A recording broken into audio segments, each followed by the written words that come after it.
कोई भी चीज़ हासिल नहीं होगा। इस देश को आज़ादी कराने के लिए भी हमारे पूर्वज ने संघर्ष किए, बाबा साहब ने कितना संघर्ष किए, तब जाके वो संविधान लिखे जिसमें हम लोगों के लिए SC ST के लिए OBC के लिए आरक्षण का व्यवस्था किया गया। आज किस तरीके से देश में आरक्षण समाप्त किया जा रहा है, एक साजिश के तहत जितने भी बड़े बड़े संस्थान हैं उसको प्राइवेट कंपनी के हाथों में बेचा जा रहा है। तो इसके लिए हम लोग संघर्ष करेंगे ताकि आने वाले समय में हमारे विचारधारा वाले लोगों का सरकार देश में राज्य में बने, ताकि हम लोग अपने लोगों के लिए नौकरी हो या तमाम ऐसे सुविधा है जो खास करके संविधान में जो दिया हुआ अधिकार है वो हमारे लोगों के बीच में पहुंचे। इसके लिए ही जागरूक करने का अभियान है और लोगों के बीच में सभी ने अपने अपनी बातों को रखा और इसके लिए हिंदी दिवस पे सभी को शुभकामना दिया गया। जब इस चुनाव निश्चित तौर पे हमारी पार्टी है तो चुनाव लड़ने के लिए पार्टी है। जब भी ऐसा समय आएगा तो निश्चित तौर पे हमारी पार्टी मजबूती से कुरनी विधानसभा या देश में खास करके बिहार प्रदेश में जहाँ पे भी उपचुनाव होगा वहाँ पे मजबूती से हमारी पार्टी चुनाव लड़ेंगे। निश्चित तौर पे देखिए समय आने दीजिए, अभी पहले चुनाव आयोग की तरफ से क्लियर होने दीजिए, उसके बाद जहाँ पे भी चुनाव का समय आएगा वहाँ पे हमारी पार्टी चुनाव लड़ेंगे। 2024 में लड़ेंगे, 2025 में लड़ेंगे, 2029 में लड़ेंगे, 2030 में लड़ेंगे। हमेशा जब भी चुनाव होगा हमारी पार्टी चुनाव लड़ेगी। बिहार में जंगल राज की बात हो रही है, बेगूसराय में 11 लोगों की गोली मार दी गई है। क्या जंगल राज की पहचान है क्या ये? बिल्कुल ही नहीं है।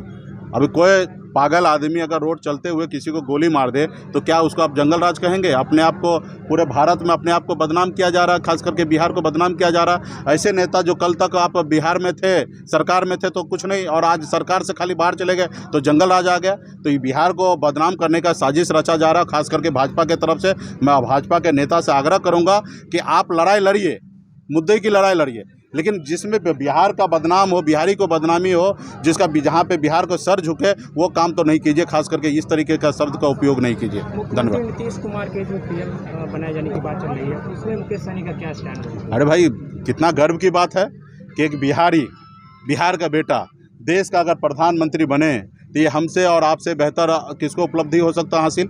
आज बताइए, जो काम के लिए माननीय मुख्यमंत्री जी आवाज़ उठाते हैं कि बिहार को विशेष राज्य का दर्जा मिले, यूनिवर्सिटी को राष्ट्रीय यूनिवर्सिटी का दर्जा मिले, तो ये सारे चीज़ें अगर माननीय मुख्यमंत्री जी अगर प्रधानमंत्री बनेंगे तो मुझे लगता है कि उनको बोलने की आवश्यकता पड़ेगा, वो खुद करेंगे। आज हमारे निषाद भाई के लिए आरक्षण के लिए अनुशंसा केंद्र सरकार को भेज दिए।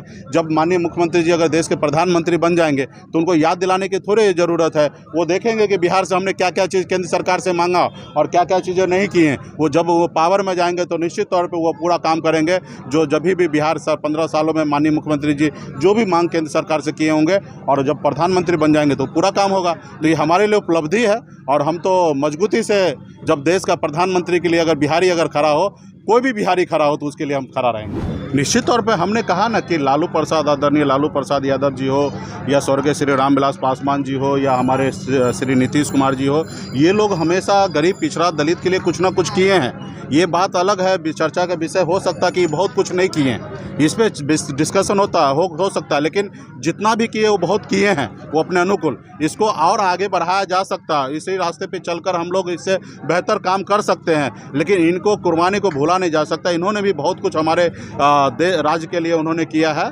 तो इसके लिए निश्चित तौर पे जब भी ऐसा मौका मिला है तो हम लोग हमेशा गरीब, पिछड़ा, दलित जहाँ पे बैठते हैं उनके साथ बैठ के खाना खाते हैं। हम उनके साथ खाना पीना नहीं खाते। जो लोग हमारे हाथ से छुआ हुआ पानी नहीं पी सकता।